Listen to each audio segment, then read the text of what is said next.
Hello. Relocational astrology is very practical. We use it to help clients pick places to live, to go on vacation, to advertise their business, to make practical decisions.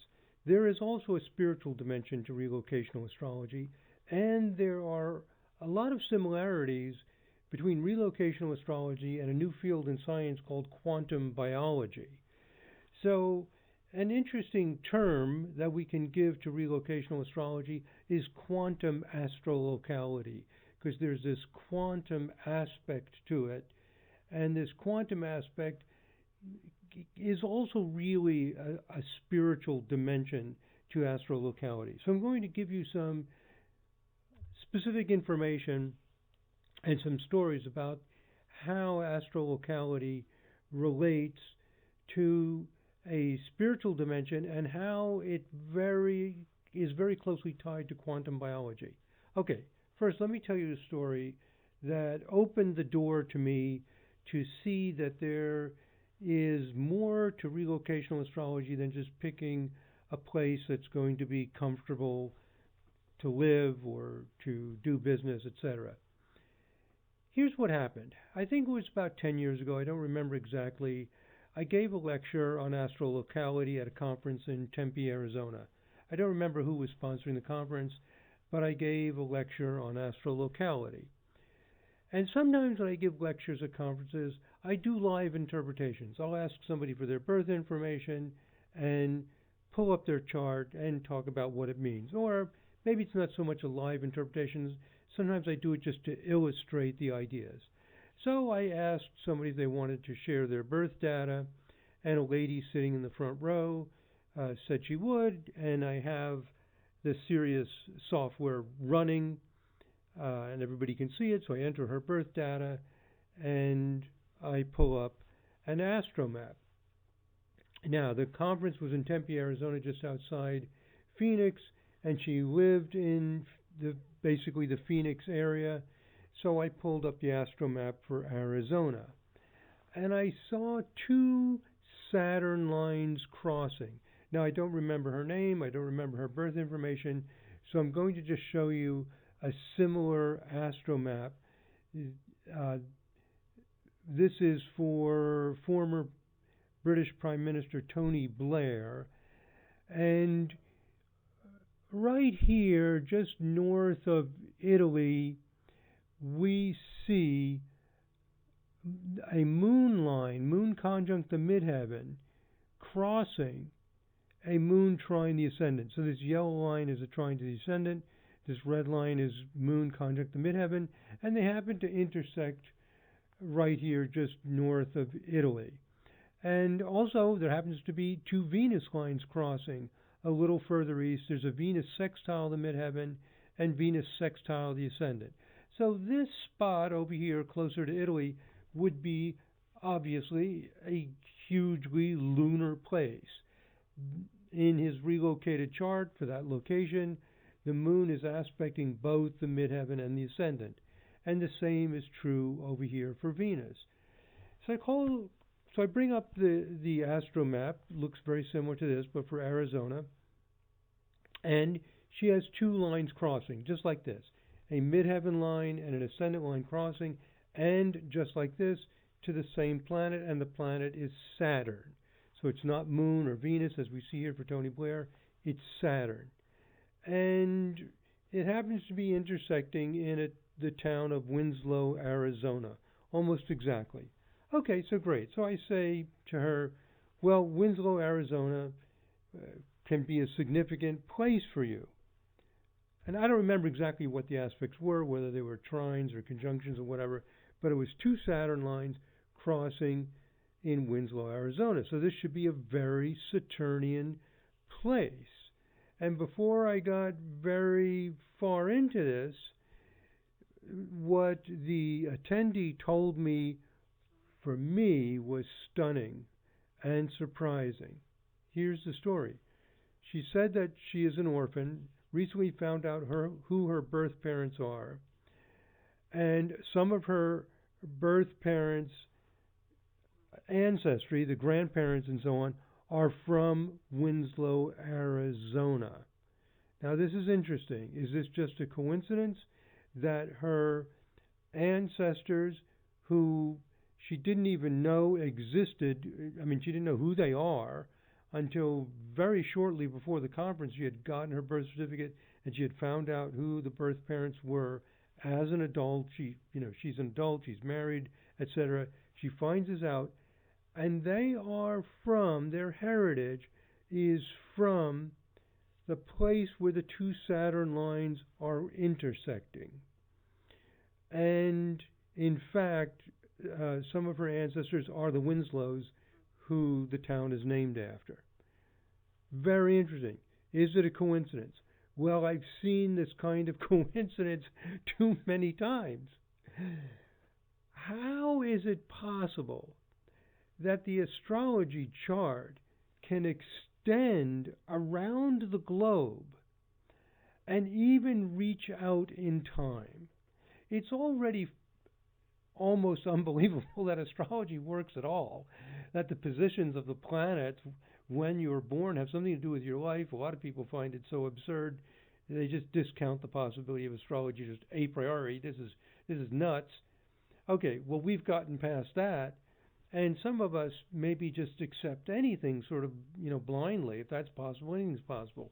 Well, sure, maybe it's possible, but really think about it, that somehow this lady is connected not only to where the planets were when she was born, but to Winslow, Arizona, and that events in her ancestry and events that she wasn't even aware of going back are centered there. It's as if our birth charts spread over the entire globe, and they spread in a very simple way by these lines. So where we're born, we have that energy, but we have that energy spreading out across the globe, being modified by how the ascendant and midheaven change and how the aspects to the relocated ascendant and midheaven change. Now, you're probably familiar with relocational astrology and AstroMaps, and we get accustomed to the ideas. But when you step back and think about it, this is really incredible. It's just really mind-boggling. Now, the fellow who developed the first AstroMaps and called them astrocartography maps, Jim Lewis, he was aware of this. So not only did he pioneer this technique, but he became aware of what we can call this spiritual dimension of relocational astrology. And here's a quote from a video, a short video called Jim Lewis Speaks on Astrocartography. I'll show you the video. Let's see. Here it is. And that's a picture of him. That's what he looked like. And here's the YouTube video. Okay, so in this video, Jim says, quote, "Ideally, I'd like to suggest that a person go and visit every possible planetary line. In this way, you will develop a consciousness of every part of yourself.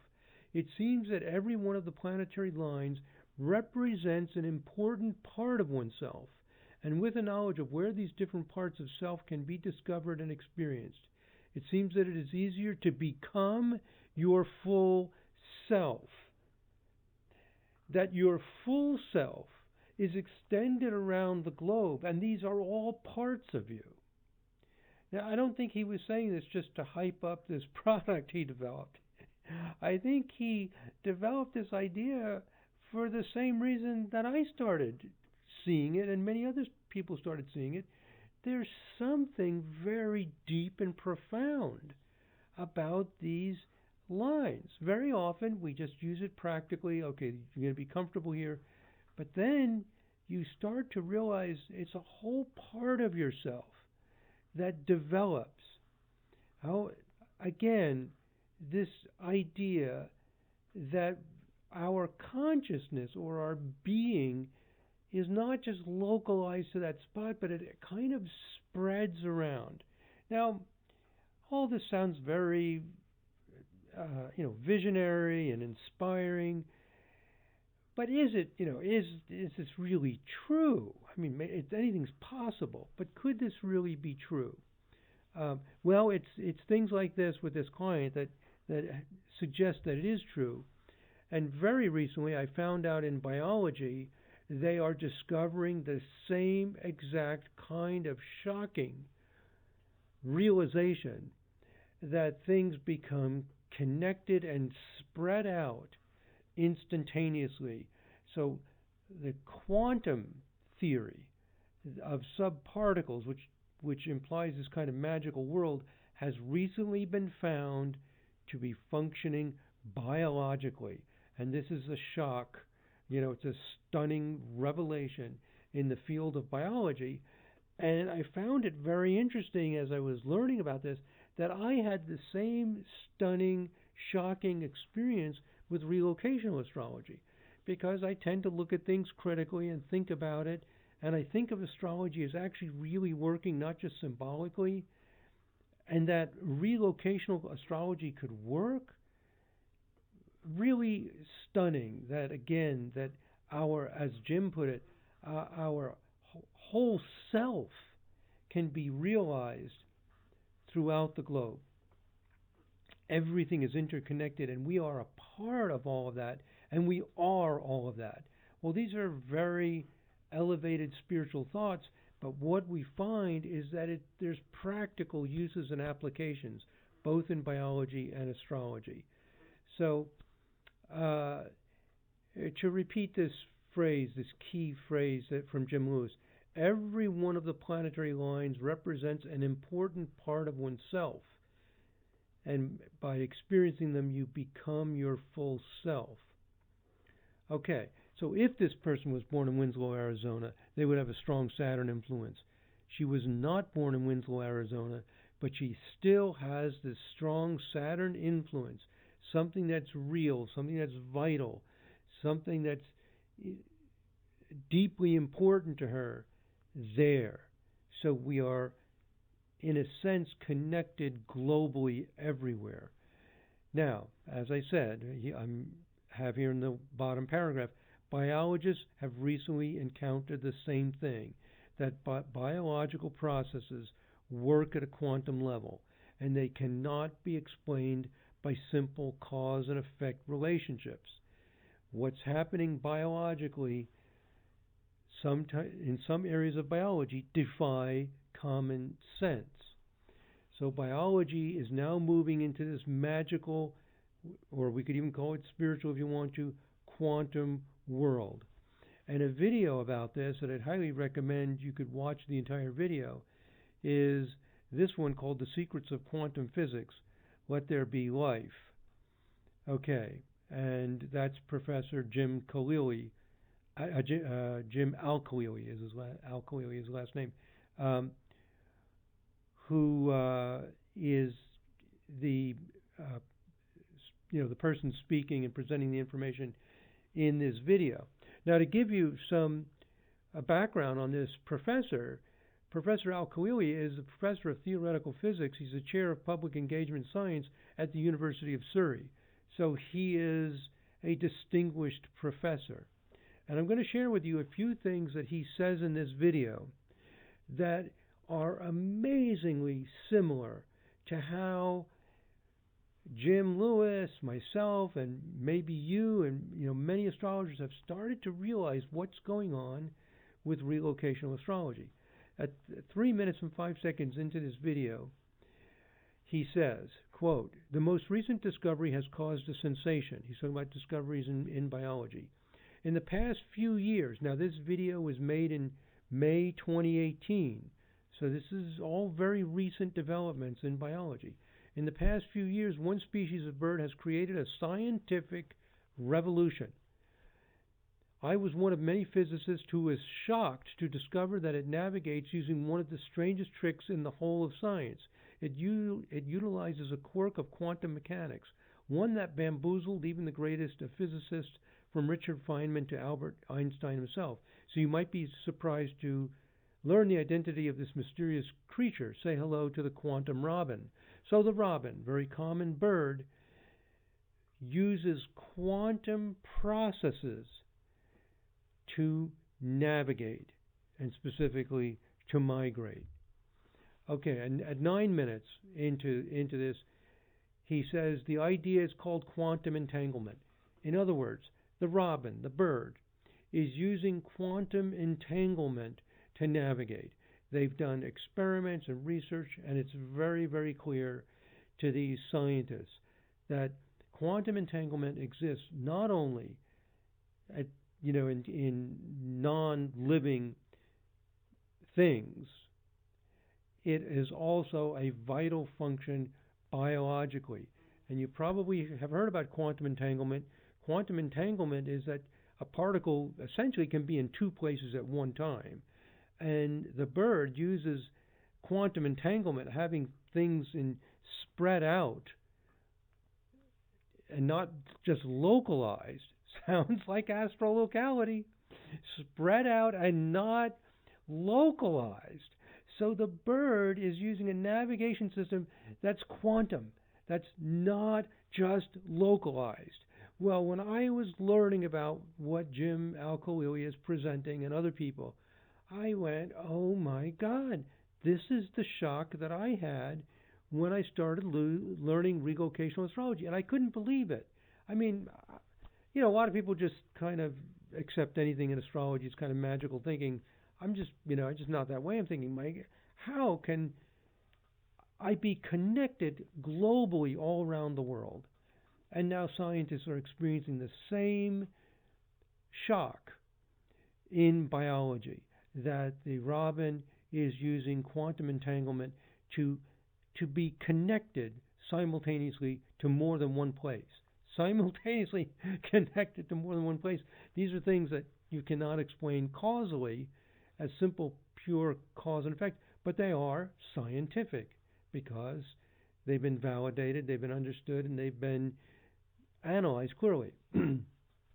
So to continue with what the professor says, in recent years, extremely delicate experiments have shown that subatomic particles really are entangled. It means that they can subtly and instantaneously influence each other across space. And now it seems that the same thing is going on inside the robin's eye. So it's in the robin's eye. When a photon is like a particle of light, when a photon enters the robin's eye, it creates what's called an entangled pair of electrons. In quantum entanglement, the electrons are mysteriously linked. It seems that this mysterious connection is the ultimate secret of the quantum robin's compass. So one of the mysterious things about birds is how they know how to migrate, in the spring or autumn or wherever they're migrating, and it's a sensitivity to the magnetic field of the Earth, but the sensitivity is so extreme it's really not been completely understood. And in recent years, the ability of birds to migrate, such as the robin, is now better understood by understanding that there's a quantum process going on in specifically in the robin's eye. Now, this is from Professor Jim. This is not some, loopy, spaced out or just philosophical person. This is a distinguished professor of physics. He says these experiments are real and verifiable. And yet, even though I am seeing this part really gets me because I had the same feeling with relocational astrology. And even though I am seeing them with my own eyes, I still find it hard to believe. It's just amazing. That quantum, the bird is functioning at a quantum level, means it's connected simultaneously to more than one place. And it does not just affect birds, it affects every one of us. So we function in a quantum world. It's not just inanimate subatomic particles.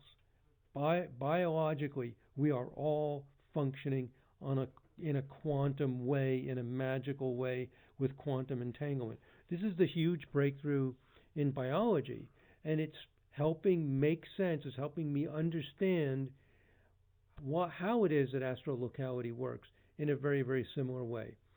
So, and a few more things from this video. At 20 minutes into the video, he says our noses are not smelling chemical molecules, they are listening to them. The bizarre new quantum theory of smell is all about vibrating bonds. So what they've also discovered is that smell is not just a chemical reaction, it's also vibrational. So everything is vibrational. And smell is not so different from hearing. This is another new breakthrough in biology. Let me say that again. And you can watch that video and you'll hear the scientists say this. Smell is very similar to hearing. The sense of smell is generated first by a chemical connection. There is a chemical connection.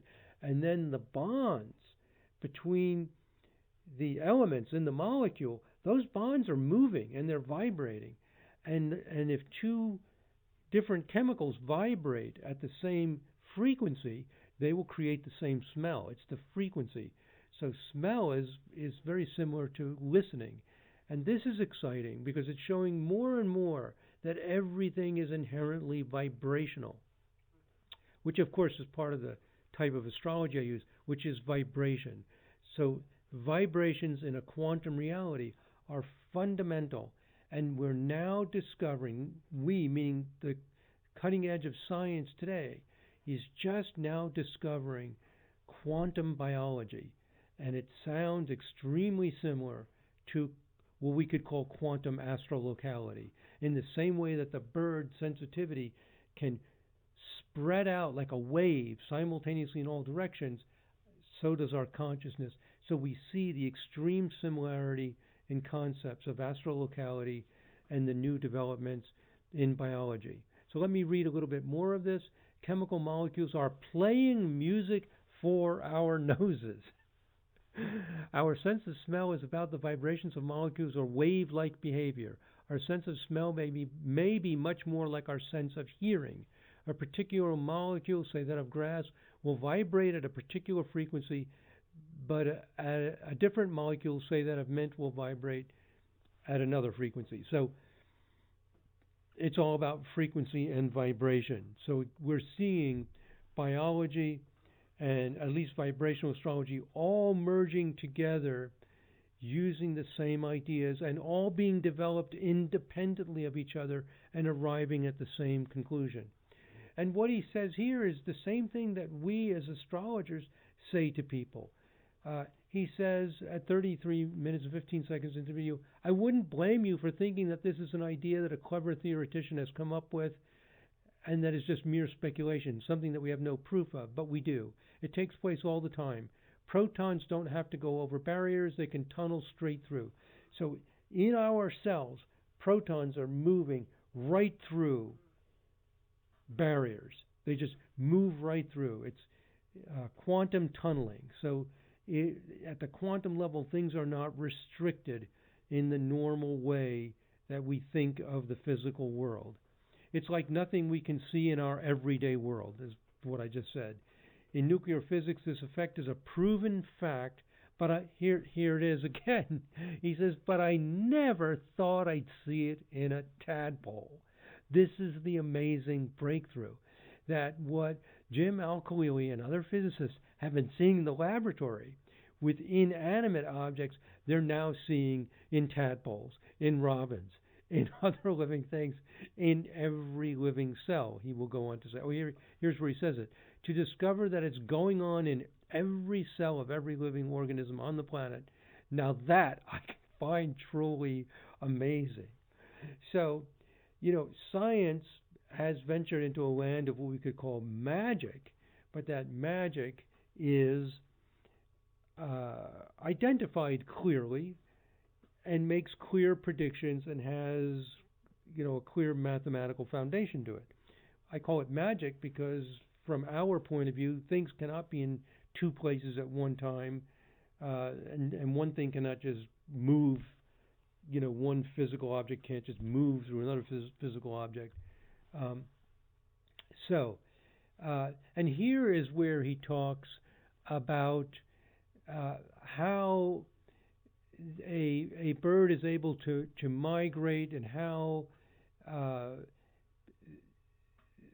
the different biological processes are able to find things because they send out a quantum wave in all directions. They don't have to go by a material linear logic. I won't read this whole quote, but that's basically what it's saying. So when I discovered relocational astrology in the mid-70s, it seemed almost unbelievable to me that everything would be so perfectly coordinated that I could just relocate my ascendant in midheaven, and all of this would make sense in such a simple way and spread around the globe, and such a beautiful, elegant system, and that everything is really, really so interconnected. Well, in astrology, we don't have the kind of rigorous validation that quantum biology has now achieved. Of course, we don't have the resources to do that. You know, we try our best and we do our studies, and we have very compelling evidence. But in quantum biology, this is now well established in just the past few years that these quantum processes are going on. So in the same way that biologically an organism can send out a quantum wave to experience everything around it simultaneously, that's basically exactly what astro-locality is saying. Okay, so my response to relocational astrology, very similar to Jim Al-Khalili's discovery that quantum theory is working at the biological level. So amazingly, Jim Lewis anticipated what we could call quantum astro-locality when he said, it's just amazing to me that he was so far ahead of his time. Ideally, I like to suggest that a person go and visit I got some typos in here, every possible planetary line. In this way, you will develop a consciousness of every part of yourself. And Jim would have agreed. You don't actually have to go everywhere and, be just traveling around the world all the time. But the more that we connect with people, with the culture, with the quality, with the nature of things in different places, the more we are realizing our full self, that we are all connected, we are all one. And that's a beautiful spiritual idea, but now we're seeing, you might say more concretely, more specifically, how this is really true. When we see these things that go beyond also time, reach out in time and space and touch, and we are all connected and an intricately woven single fabric. So science, ancient arts like astrology, mystical ideas, all confirming and reinforcing each other and making sense.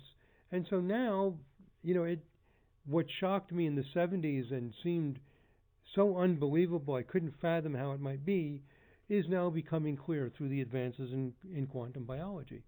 Okay, well, that's it, my friends.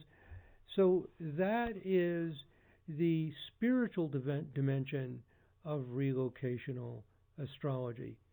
Thank you very much for listening, my friends. God bless. Namaste.